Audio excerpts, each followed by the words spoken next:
Fine. I've made pals with Murphy. That's okay. Oh, I commented. Thank you, Sarah, for that comment. So, hello, and we are eventually welcome live. We're running about 9 minutes behind what we scheduled the time as. Again, getting used to how LinkedIn Loop Live works is a bit of a challenge with all the different technologies. So we've got there in the end once I turn off my VPN. So hopefully that will still work. So today, thank you for listening in, Sarah, and anybody else that's going to be joining us on the call today. We're going to be talking about spookily facilitating change when you don't have all the answers, and we definitely didn't have all the answers today.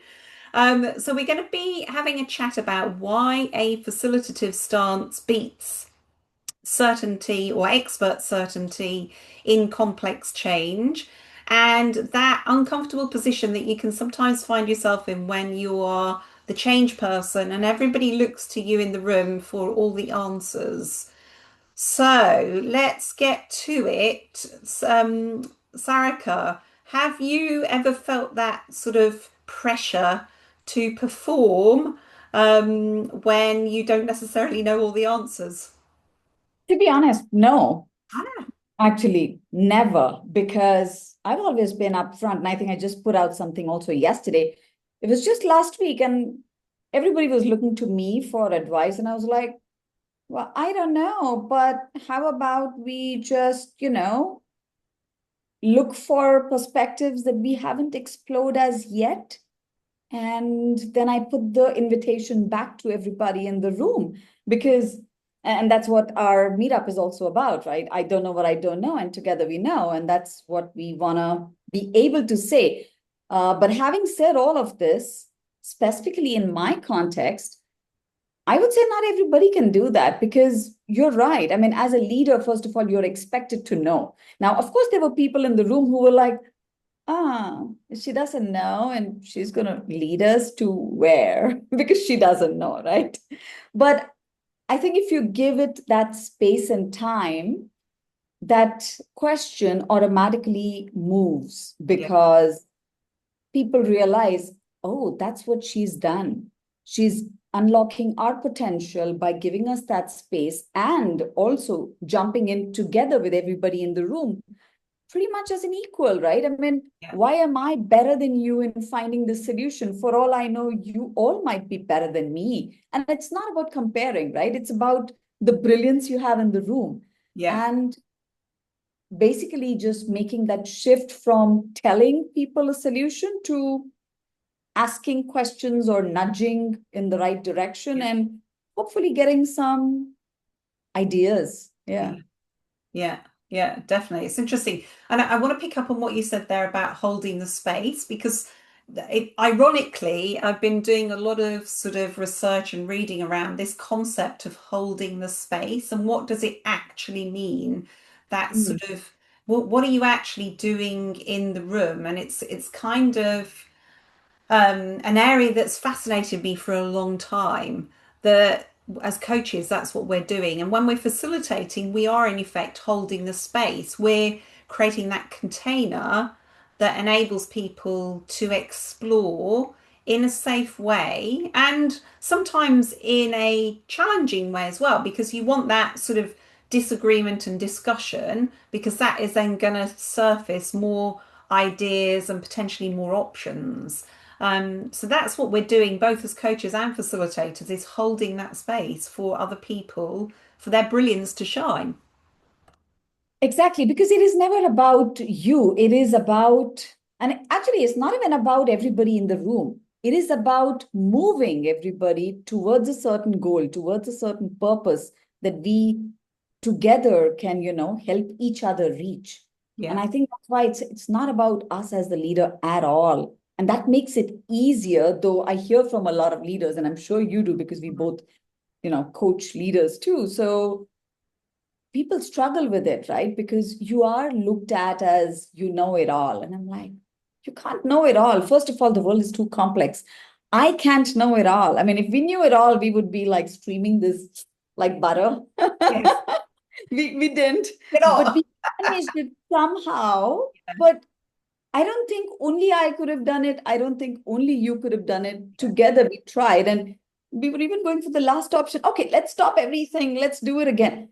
I don't know what was, maybe we'll restart machines at the end. Maybe something else hung up. We have no clue. We were just going with the flow and seeing how it goes. Yeah. But sometimes you just need to nudge each other. Oh, did you click that? And did you do this? But that's a very tech thing. But when you're doing problem solving, I think it goes back to what we also shared in our event invite, right? Asking questions, leading with those questions. That's so important. It's Yeah. not it's not about finding the answers. It's just leading with the questions and one to another. Yeah. Yeah. So yeah, and definitely, so when we're facilitating, I guess the difference between that and coaching is that we've got more of a process and more of a scaffold that we're using as facilitators, whereas in coaching we maybe don't have that as much. We're not looking for an outcome per se, although obviously coaching is very goal focused. So for me, when we're facilitating, it's about understanding. So you know, you're not standing in the position of expert, you're standing in the position of facilitator. So it's kind of finding out from the people in the room, well, tell us what's working at the moment. We don't know all the answers, but what's working at the moment?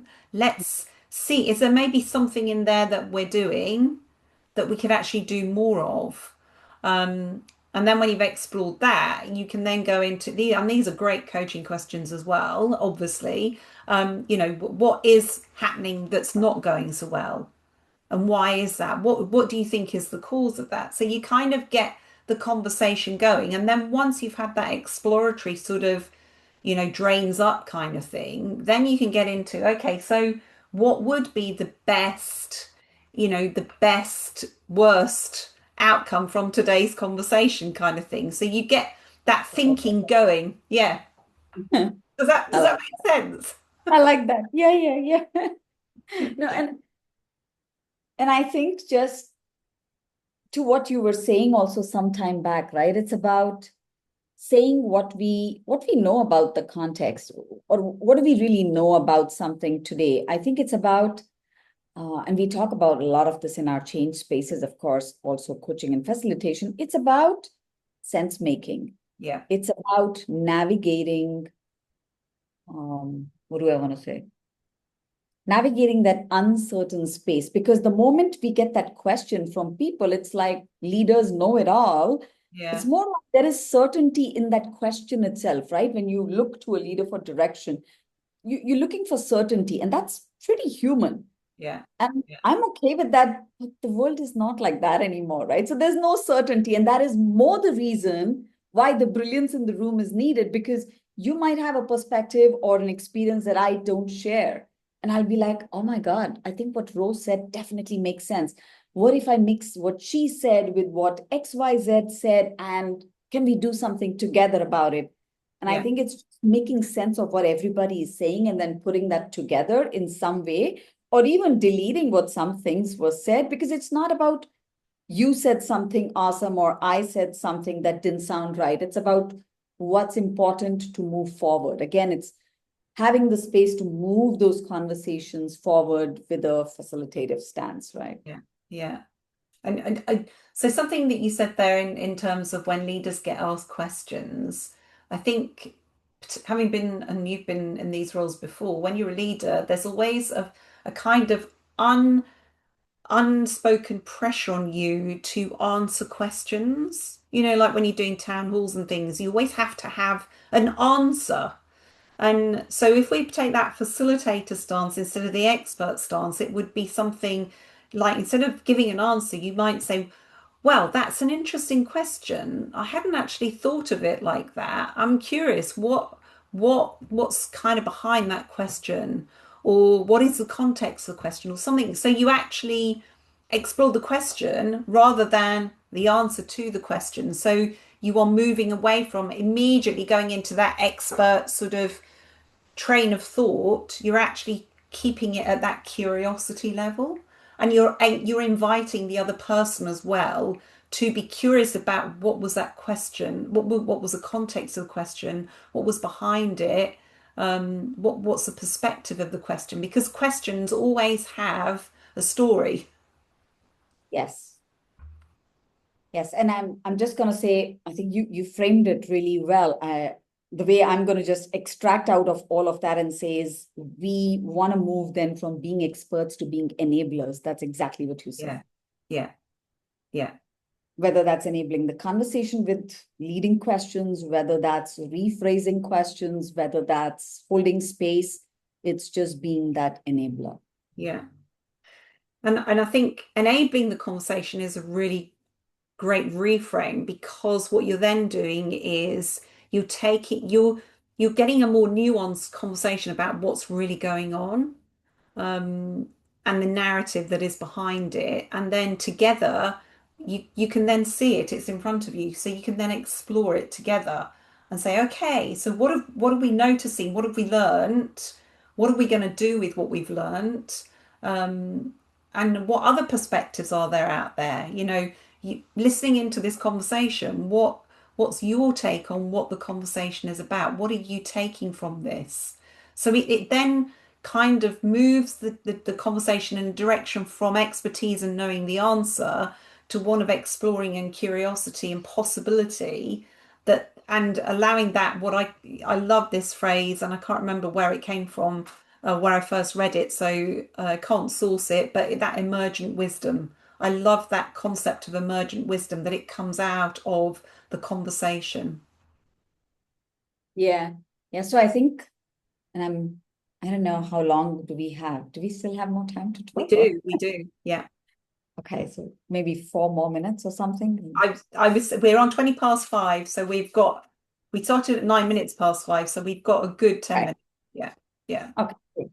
Yeah. So what we are really saying, if I get this, and I'm now just abstracting out of what we've just said, right? So we're saying, as a leader, don't tell, but ask questions. So we're shifting our frame from telling to asking, yeah, because asking questions is going to enable conversations, is going to unlock the problem in the room. That's one.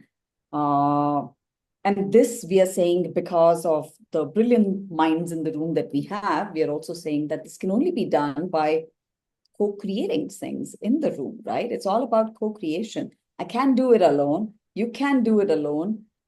10 people in the room can't do it alone, but together we could.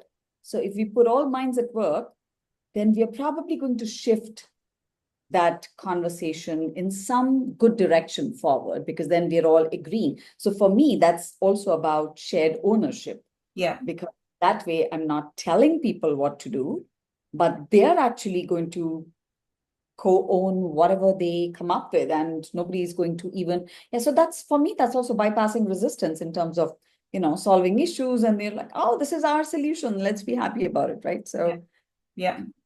And just to bring it back into that facilitator mode as opposed to coaching mode, I mean, we've got millions of tools that we can help us frame a co-created conversation. If you think about things like canvases, so that you've got something that people can visualize as they're having the conversation. It's interactive because people can use post-its or, a virtual whiteboard. So and you can use techniques where people do think first before speak.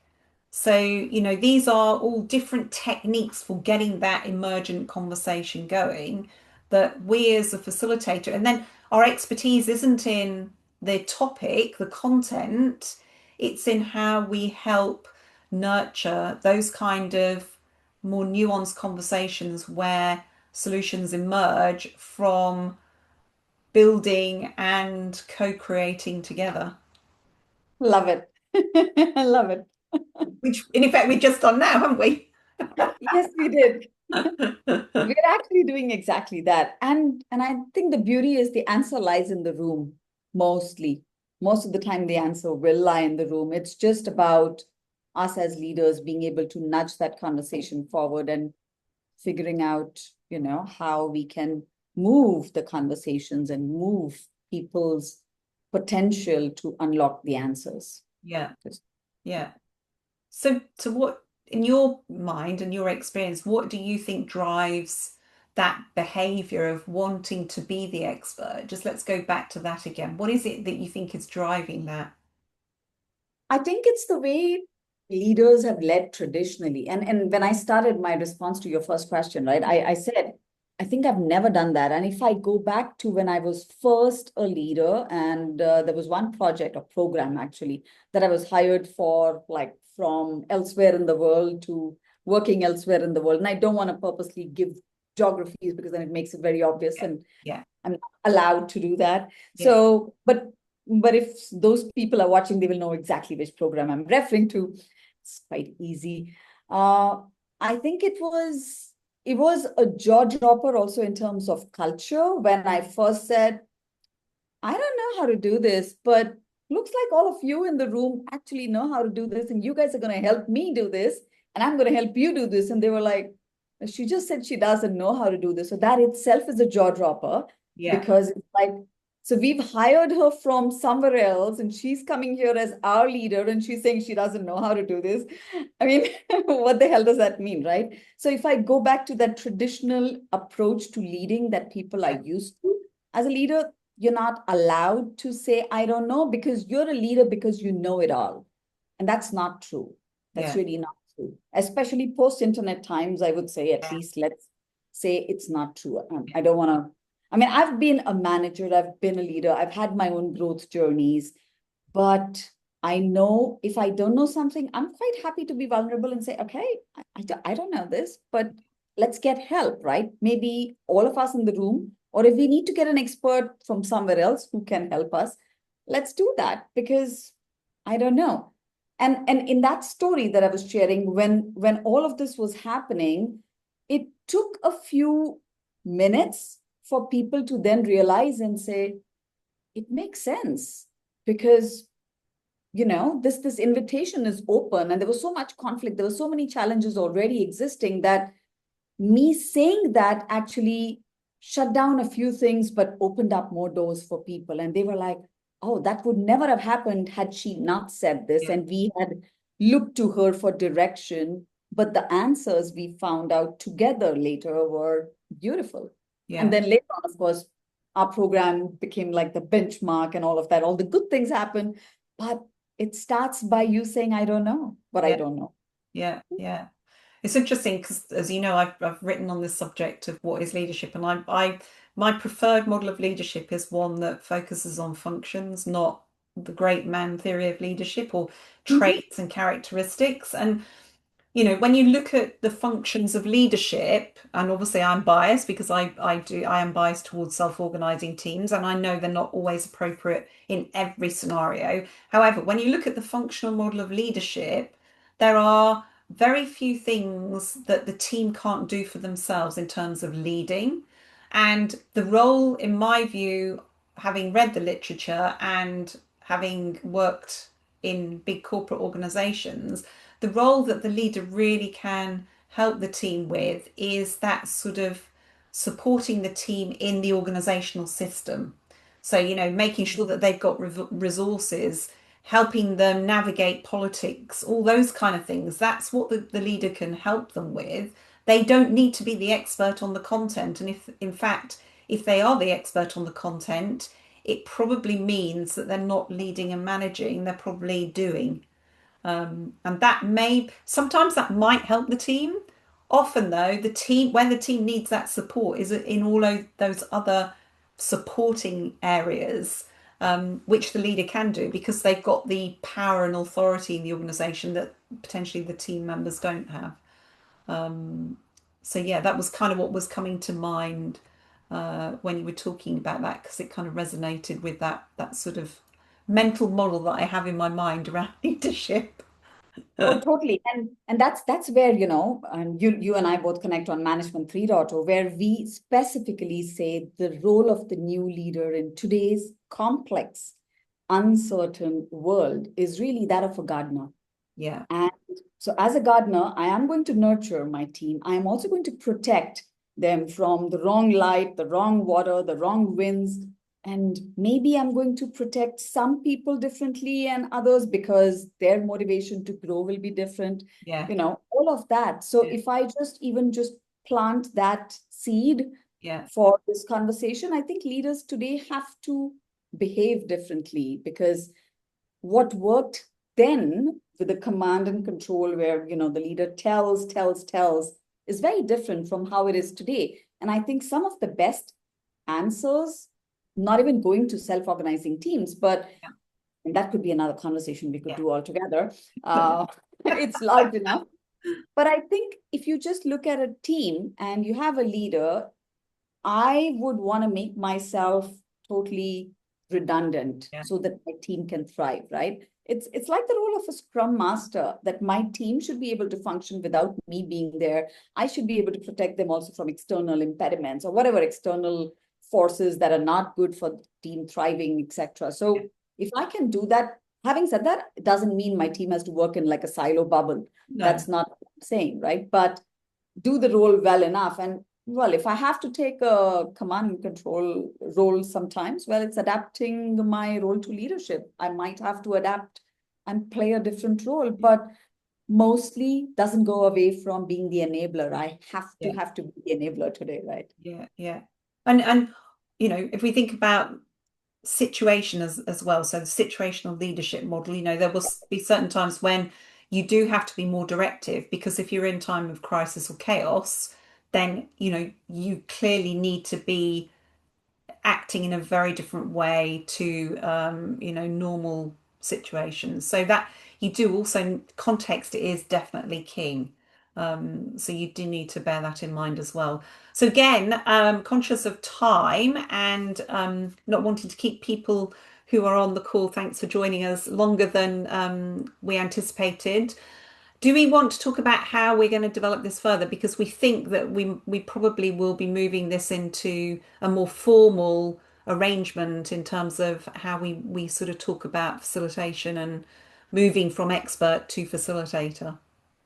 Yeah, so I think we just probably want to share the very next event that's coming up. We are going to be hosting a meetup where we invite all of you as leaders, as managers. Oh, well, join us at that meetup. I think, did I announce it? No, not yet. I just put it up, but I haven't announced it as yet. We're calling the meetup, I don't know what I don't know. Together we know. It is something that Jason and I started in 2021. So that's Jason Little. In 2021, Jan, we started it. But yeah, we did a few rounds of that, and then we got busy with different things in life. And I thought it would be great, given that we're doing this conversation, Ro and I are going to restart that. And we hope people can join us. It's on the 10th of June. Ro and I will be making an announcement around it tomorrow. Perfect. Yeah. And I think that's the limited visibility. We want to give everybody that come experience that. It's a total open invitation for leaders. It's a no judgment space. It's going to be a closed cohort. And yes, we're going to take a small fee because we don't want it to be free. We don't want everybody coming in there. We want only the right people coming there for the right reasons. So if you have a challenge where we together in the group, not more than 10 people and a minimum of 4 people, if that's what we are, we are going to nudge each other, and hopefully you'll experience how that forum will nudge you forward. Brilliant. Brilliant. And I'll also be posting something about holding the space shortly as well, because it's something that, as I say, I think is useful to have as sort of in the background when you're looking to be a facilitator, because that also might help you have confidence to let go of that need to be the expert and move into more of that facilitator stance. So thank you again for joining us, for listening in. Hopefully the recording will work this time and be up on the live stream. Who knows? And we'll no doubt be doing more LinkedIn Lives in the future as well. And clearly we've got that meetup coming up as well. So please join us. And we will see you very soon. So let's see what we need to do now. I'm going to stop the recording.